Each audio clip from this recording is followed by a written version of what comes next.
ہمارے پڑوسی ذمہ دار ہیں، ان پڑھ ہیں بڑے ذمہ دار، تعلیم اتنی نہیں ہے، تو ان کے ایک بچے کا میں نکاح پڑھانے گیا تو ان کے والد بیٹھے تھے نکاح سے پہلے، ایسے ہی تو مجھ سے کہنے لگے مولانا صاحب میری بیوی نے مجھ سے کہا کہ دیکھو ہم دونوں عمر گزار چکے ہیں،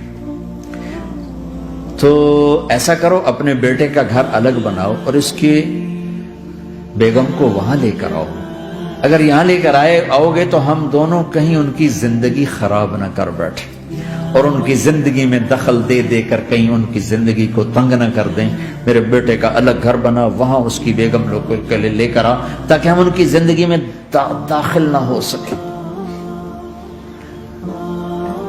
میں حیران ہو کر ان کو دیکھ رہا کہ ان پڑھ باپ، ان پڑھ ماں، اور اتنی اعلیٰ درجے کی بات۔ اب ہر آدمی میں یہ سخت نہیں کہ اپنے بیٹے کے لیے الگ گھر بنائے، یہ تو ہمت ہے کہ ان میں دخل دینا چھوڑ دے،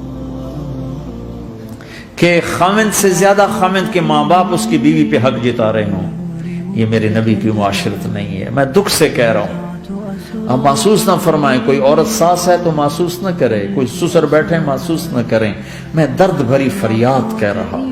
یہ میرے معاشرے کا سلگتا ہوا ایک مسئلہ ہے، ایک گہرا داغ ہے جس نے زندگیوں کو تباہ و برباد کر کے رکھ دیا ہے۔ کہیں اس کا الٹ بھی ہوتا ہے کہ آنے والی لڑکی ایسی بدتمیزی کرتی ہے کہ اس کے خاوند کے ماں باپ کو بے عزت کر کے رکھ دیتی، رشتہ داروں سے توڑ کے رکھ دیتی ہے۔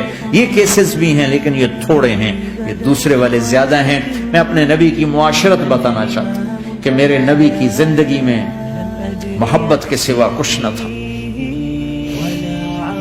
کل کائنات کے نبی ہیں۔ اور حضرت عائشہ سے کہہ رہے عائشہ دوڑ لگائے، عائشہ دوڑ لگا۔ کوئی یہاں کہہ سکتا ہے، کوئی مولانا کہہ سکتا بیوی سے آؤ بیگم دوڑ، تمہارے کو گھر ہی نکے تھی دوڑنا کتنے، چلو پوڑیاں چڑھ دے رہا کرو، پوڑیاں چڑھو ہیں۔ عائشہ دوڑ لگائیں، کون کہہ رہے ہیں؟ دو جہان کے سردار عائشہ دوڑ لگائیں۔ تمہاری تو بزرگی فوت ہو جائے۔ تو آپ نے صحابہ سے کہا ایک سفر سے واپس آ رہا، جاؤ بھائی سب آگے چلے جاؤ، وہ سارے آگے چلے گئے۔ جب وہ نظروں سے غائب ہو گئے، عائشہ آؤ دوڑ لگائیں، دونوں نے دوڑ لگائی۔ حضرت عائشہ فرماتی میں آگے نکل گئی، کچھ سال گزر گئے تو میں ذرا موٹی ہو گئی، تو ایک سفر سے واپس آ رہے تھے، آپ نے کہا صحابہ سے چلو بھائی آگے، سارے صحابہ آگے چل کے غائب ہو گئے، کوئی نظر نہیں آ رہا، تو پھر آپ نے کہا عائشہ دوڑ لگائیں۔ میں کہا لگائیں، کہا میں ہم نے لگائی تو میں ذرا موٹی ہو گئی تھی، تو نبی آگے نکل گئے، تو پھر آپ نے فرمایا ہذہ بتلک، عائشہ آج میں نے اپنا بدلہ لے لیا، اس وقت تم جیت گئی تھی، آج میں جیت گیا۔